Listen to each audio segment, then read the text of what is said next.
आज संत शिरोमणि गुरु रविदास जी की जयंती के पावन अवसर पर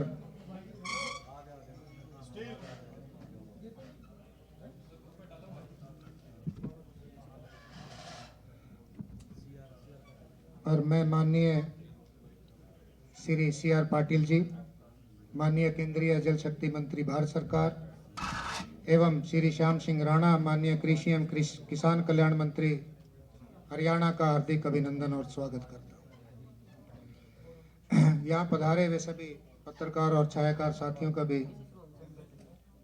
आभार और अभिनंदन व्यक्त करता हूँ।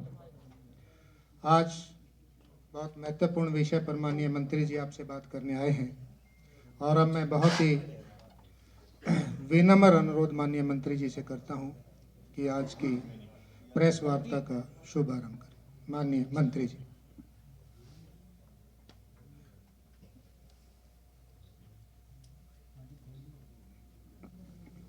नमस्कार।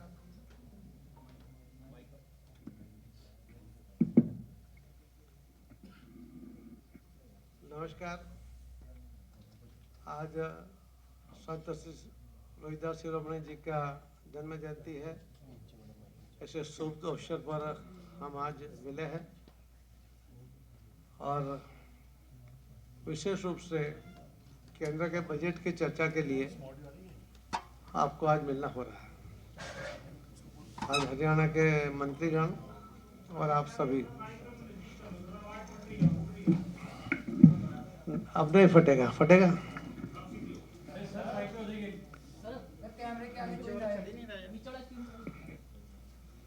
आप अपना ठीक कर लो, कोई नहीं आया तो आपको ही रोकना पड़ेगा।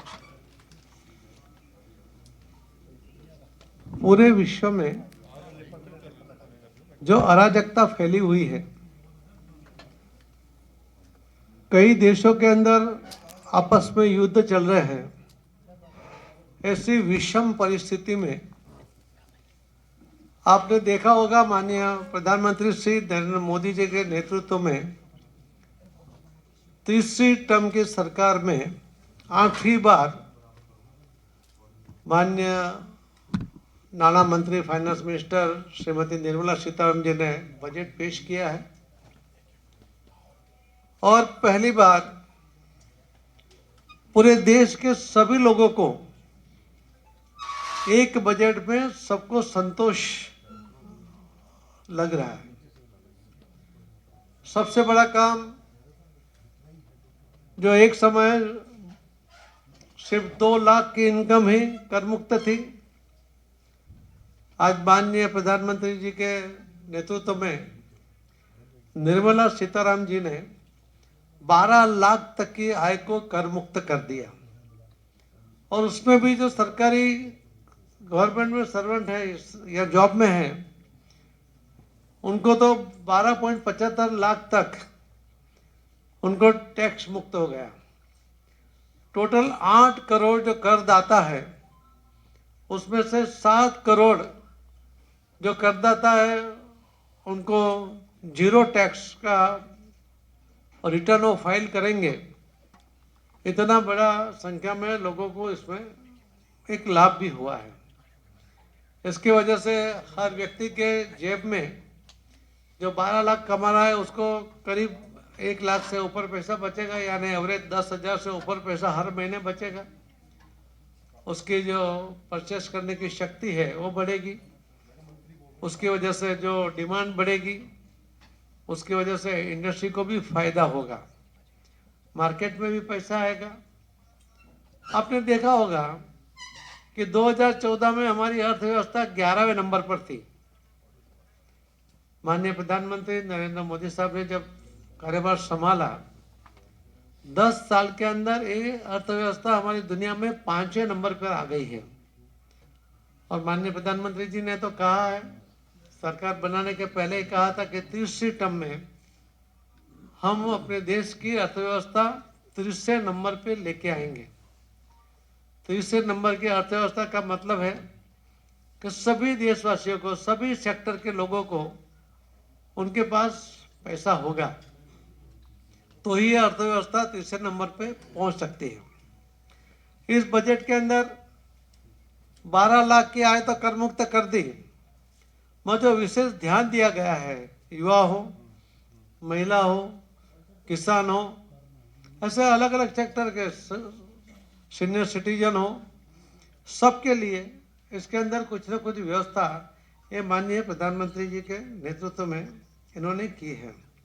नारियों के लिए भी, महिलाओं के लिए भी बहुत सा काम इसके अंदर आपको देखने को मिलेगा। कृषि और ग्रामीण क्षेत्र में भी 100 जिले ऐसे हैं कि जिसके अंदर उत्पादन बहुत कम था। कारण अलग अलग हो सकते हैं, मगर उसको बढ़ावा देने के लिए और उनको अलग अलग जगह से, जैसे तूर, उड़द और मसूर की दालों के उत्पादन में उनको बढ़ावा देकर उसके हाथ में कैश पैसा है, उसके लिए उसको प्रोत्साहित किया जाएगा। उसके लिए भी इस योजना में, इस बजट में व्यवस्था की गई है। कृषि ऋण की सीमा जो पहले 3 लाख थी, उसको भी बढ़ाकर उसको भी 5 लाख कर दिया गया है। छोटे उद्योग है, उसको जो कस्टमाइज क्रेडिट कार्ड है, उनको भी 5 लाख तक का ऋण उनको मिले, उसके लिए व्यवस्था की है। स्टार्टअप के लिए भी 20,000 करोड़ इस बजट में उसकी व्यवस्था की है, उसका आवंटन किया गया है। चमड़ा और फुटवेयर के लिए भी 22 लाख लोगों को काम मिले और 4 लाख करोड़ से ज़्यादा टर्नओवर उसके अंदर बने, उसके लिए भी एक व्यवस्था उसके अंदर की गई है।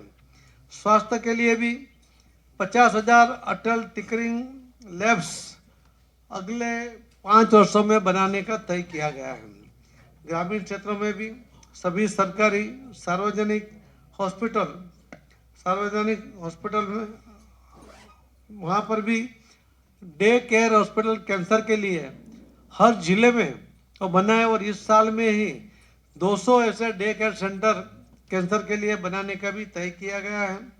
ब्रॉडबैंड से सभी स्कूलों को जोड़ने का भी एक प्रावधान इस बजट में कर गया। जल शक्ति मंत्रालय को भी 67,000 करोड़ 67,000 करोड़ जल जीवन मिशन के लिए दिया गया है। अभी तक करीब 15 करोड़ घरों में शुद्ध पानी दिया गया है। बाकी काम बाकी है, उसके लिए भी वित्त मंत्री ने अपने वक्तव्य में कहा है कि 2028 तक हमें काम पूरा करेंगे और उसके लिए पूरा पैसा भी देंगे। इस तरह से उन्होंने इस जल जीवन मिशन को 100% करने के लिए उन्होंने अपना वक्तव्य में इस बात को भी कहा है।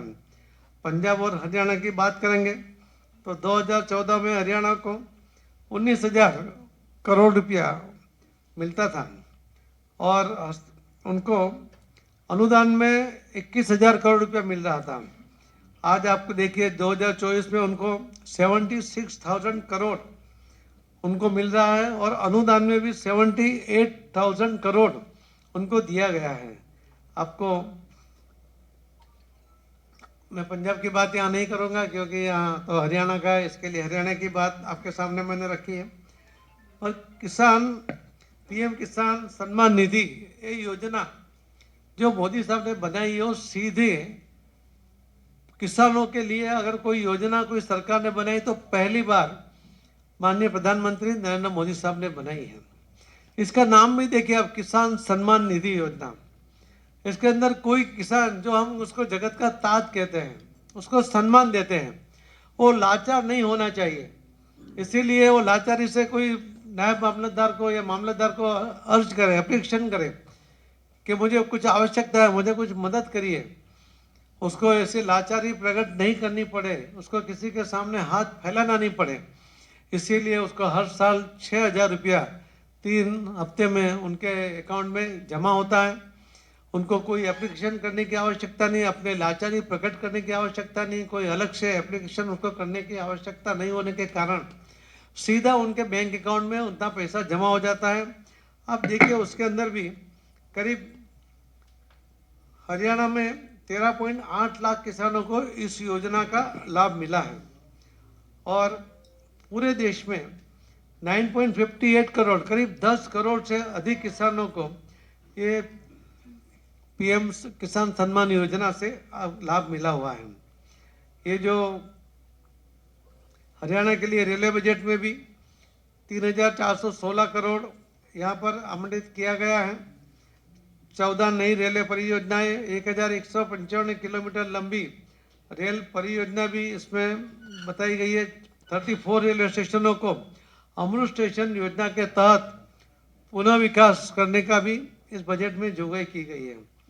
हरियाणा के केंद्र सरकार द्वारा 78,000 करोड़ का टोटल अनुदान प्राप्त हुआ, जिसमें विभिन्न योजनाओं और विकास कार्यक्रमों के लिए वित्तीय सहायता उनको मिलने वाली है।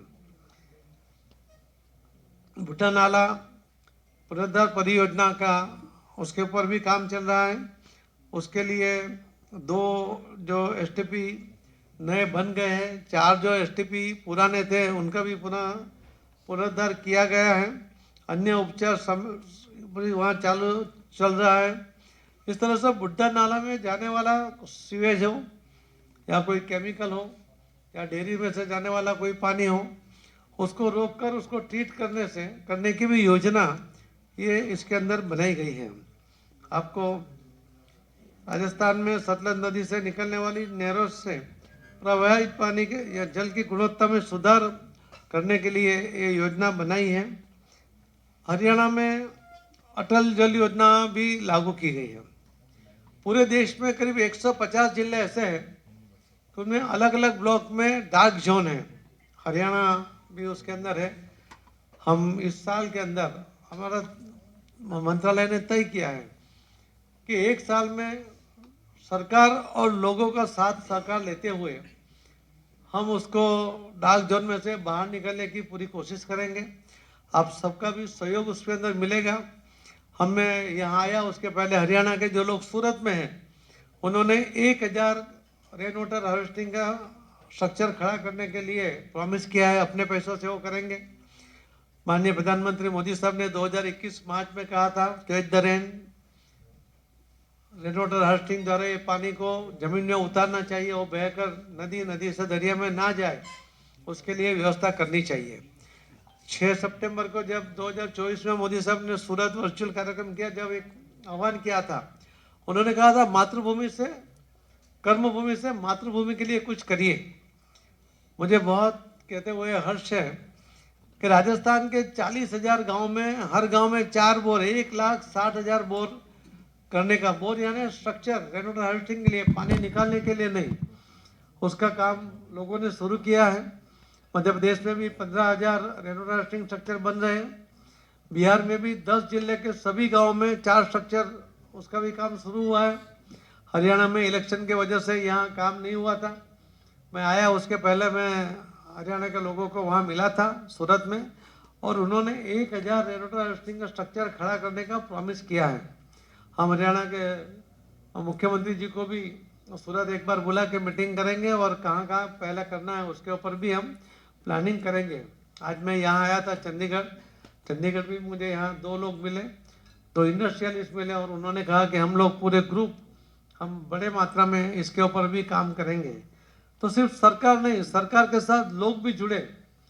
मोदी साहब कहते हैं कि जन आंदोलन में परिवर्तित होना चाहिए, तो ये सही में जन आंदोलन में परिवर्तित करते हुए जो डार्क जोन में निकलना है और बाकी जगह में भी जहाँ बारिश का पानी बहकर जा रहा है वो पानी सीधा जमीन में उतार कर उसको सेविंग करने की कोशिश कर रहे हैं। मैं आपको बताना चाहूँगा कि हमारे यहाँ बारिश होती है 4,000 BCM, उसमें से हम 2,000 BCM बचाने की कोशिश करते हैं और हम बचा पाते हैं सिर्फ 750 BCM। हमारे पूरे देश में जो इतने डैम बने हैं उनकी कैपेसिटी है सिर्फ 250 BCM की, और हमारी आवश्यकता है 1120 BCM की, और 2050 तक हमारी आवश्यकता हो जाएगी 1180 BCM की। तो ये पानी को अगर हम संग्रह नहीं करेंगे, जल संचय नहीं करेंगे, तो बहुत बड़ी विकट परिस्थिति आएगी। इसीलिए मोदी साहब जो कहते हैं ना कि जल है तो कल है, तो ये डार्क जोन के साथ हरियाणा में भी इसके ऊपर हम प्राथमिकता देकर ये काम कर रहे हैं। मुझे लगता है कि बजट के अंदर बहुत सी व्यवस्था आप लोगों ने देखी है कि इस बार पूरे देश में सभी सेक्टर के लिए जिस तरह से उनके लिए बजट में व्यवस्था की गई है, तो सबको उसका लाभ मिलेगा, युवाओं को भी लाभ मिलेगा, सीनियर सिटीजन को भी उसके लिए भी लाभ किया, उनको भी 1 लाख तक की उनकी जो आय है उसके अंदर उनको टीडीएस काटने की आवश्यकता नहीं है, वो उनको भी उससे मदद मिलेगी। तो आप सबको मेरी रिक्वेस्ट है कि आपके माध्यम से लोगों तक ये बातें पहुँचे, यही मेरी विनती है आपको। आप सबका बहुत बहुत धन्यवाद जी।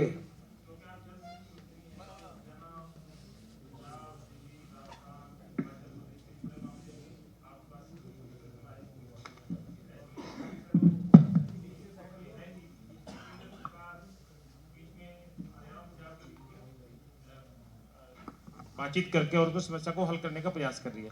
उस पे तो क्योंकि सुप्रीम कोर्ट में केस है, जो आप कहना चाहिए कह सकते हैं, पर ताजा मामला अभी यमुना के जल में जहर मिलाने का जो मामला था, उसकी वास्तविकता अगर आपके पास आंकड़े हों, हरियाणा कितना डेसिबल पे कितने बीडी उसका बीओडी है, किस लेवल पे पानी दिल्ली में देता है, और दिल्ली से किस बीओडी लेवल पे बाहर निकलता है, और कितनी जल बोर्ड जो दिल्ली का था उसमें यमुना जल बोर्ड, उसकी क्या स्थिति है? अगर आपको आंकड़े हैं तो कृपया बताइए। अभी एक ही प्रश्न में सबका प्रश्न आपने अकेले ने पूछ लिया लगता है। देखो ऐसा है, जो सुप्रीम कोर्ट में हरियाणा सरकार ही गई थी, सुप्रीम कोर्ट ने निर्देश किया है कि हरियाणा और पंजाब के बीच में केंद्र सरकार यानी जल मंत्रालय के मंत्री बैठे और उसका निपटाने की कोशिश करें। मेरे पहले भी कई लोगों ने उस पर कोशिश की है और मैं भी उसके ऊपर कोशिश कर रहा हूँ। हम दोनों को साथ में बिठाकर एक अच्छा हल निकले, विवाद के बजाय संवाद के साथ उसके ऊपर काम हो जाए, तो ही वो जल्दी से हो पाएगा। ये जो सबका जो अधिकार होता है, वो सबको अधिकार मिलना ही चाहिए। हर स्टेट में कभी कभी ऐसे प्रॉब्लम आते हैं, मगर उसको निपटाना भी ज़रूरी है। हम मानते हैं कि ये बहुत ही हरियाणा के लिए भी आवश्यक है, तो इसके ऊपर भी हम जल्दी से कोशिश करके दोनों को साथ में बिठा के संवाद के साथ अच्छा एक निर्णय हो जाए, उसकी कोशिश करेंगे, जल्दी कर लेंगे। और कोई यमुना का पानी क्या पूछा आपने? यमुना का पानी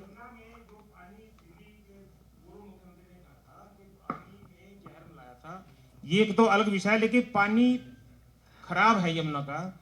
दिल्ली में एंट्री करते वक्त कितना बीओडी लेवल है, दिल्ली में कितना है, दिल्ली से बाहर कितना है? कोई भी निवेदन पॉलिटिकल जब करते हैं उसका कोई जवाब नहीं होता। मैं चौथी टर्म में हूँ, मैं 16 साल से दिल्ली का पानी पी रहा हूँ और आपके सामने जिंदा हूँ। अगर जहर मिला दिया होता तो मैं आपके सामने प्रेस करने नहीं आता। इससे ज़्यादा इसके लिए जवाब देने की आवश्यकता नहीं है।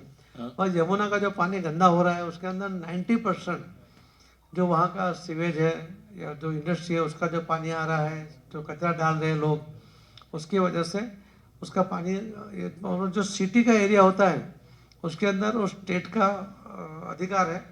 अभी नई सरकार अगर बनेगी तो उसके अंदर मुझे लगता है पूरी स्पीड के साथ काम होगा। वैसे महुआ में आता है और हम साथ में मिलकर ये यमुना को भी, जैसे माँ गंगा को सफाई हुई है उसी तरह करेंगे, और बिल्कुल करेंगे, ये मैं आपको कह सकता हूँ। मैं बजट के लिए आया हूँ।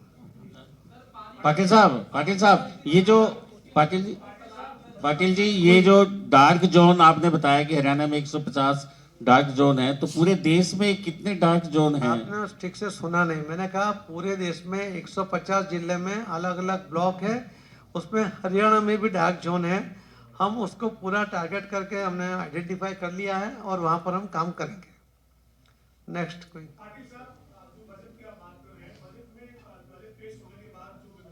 कह रहा है कि ये जो बजट है, बजट में आंकड़े हैं, तमाम चीजें रखी, लेकिन रोजगार को लेकर अब सरकार बात नहीं कर रही है। युवा जो है वो बेरोजगार है, बेरोजगारी के ऊपर ऐसा कोई इस बजट में ऐसा कोई डायरेक्शन नहीं है कि लोगों को रोजगार के लिए सरकार की कोई नीति हो।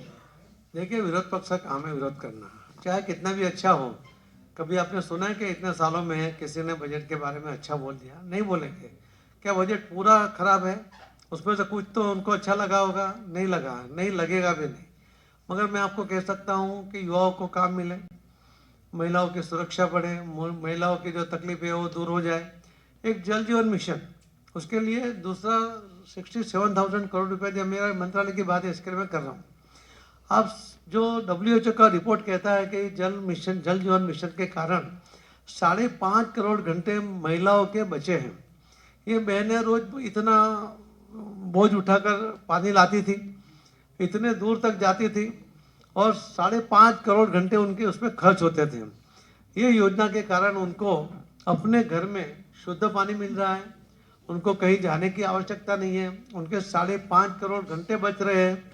और ये रिपोर्ट पीएम साहब का नहीं है, ये सरकार का नहीं है, ये WHO का रिपोर्ट है। और इस रिपोर्ट में और भी कहा गया है कि जो शुद्ध पानी मिलने के कारण, जो स्वच्छ पानी है उसके कारण जो बच्चे पहले बीमार पड़ते थे उसके अंदर 3 लाख बच्चों की मौत को रोका जा पाया है। और जो आरोग्य के लिए खर्च होता था लोगों का अपना, सरकार का छोड़ के, वो भी बहुत बड़ी मात्रा में, बहुत बड़ी अमाउंट में उसमें भी बचत हुई है। तो ये योजना उसे काम मिला, ये योजना के कारण कितने लोगों को काम मिला, ये योजना को फुलफिल करने के लिए कितने लोग काम पर लगे हुए हैं। 25 लाख महिलाओं को अपने गांव में आने वाला पानी शुद्ध है या नहीं उसके लिए उसको ट्रेन किया गया, उसको किट दी गई, वो अपने बच्चों को जो पानी पिला रही है वो ठीक है कि नहीं है, उसको हर गांव में 5 महिला उसको चेक कर रही है। तो ये बहुत बड़ी मात्रा में काम हो रहा है। और बाकी भी क्षेत्र में जिस तरह से सबको जो रियायत दी गई है तो उससे बुस्टअप होगा। अगर तीसरे नंबर पर अर्थव्यवस्था लानी है तो सबको काम भी मिलना ही चाहिए, तो उसकी प्रायोरिटी सरकार ने भी दी है। वाटर हार्वेस्टिंग को लेकर के एक बोल दीजिए सर।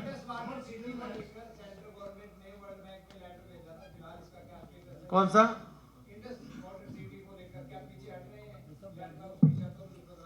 हम कहीं भी पीछे नहीं हटते हैं। कहाँ पे बदलाव होगा? टीटी में नहीं होगा, बदलाव नहीं होगा। सबसे निवेदन है, बजट के लिए प्रेस कॉन्फ्रेंस है, बजट से संबंधित सवाल पूछे तो बेहतर रहेगा। बजट का पूछ लो, पानी का पूछ लो, मेरा मंत्रालय तो उसका जवाब दे दूंगा। सर पानी की वेस्टेज ना हो इसको लेकर क्या प्लानिंग है? क्योंकि जिस तरीके से देखा जाता है कि पानी वेस्टेज की जो है वो काफी लगातार जो है तस्वीरें देखने को मिलती है, उसको लेकर कोई प्लान तैयार किया है सर? पानी कहाँ क्या हो रहा है? वेस्टेज ना, देखो पानी वेस्टेज जो है उसके लिए जन जागृति लाने के लिए पूरी कोशिश कर रहे हैं, क्योंकि जो यूजर्स है वही पानी का बचाव कर सकता है। उसकी आवश्यकता से ज़्यादा वो पानी का बिगाड़ करेगा। तो मैंने आपको जो फिगर दिया ना कि कितना बीसीएम हमारी आवश्यकता है, कितना बीसीएम हमारे पास है, और हमारे पास आने वाले दिनों में जो पॉपुलेशन बढ़ेगा, जो वाटर बेस्ड इंडस्ट्री आएगी, उसको भी पानी की आवश्यकता पड़ेगी।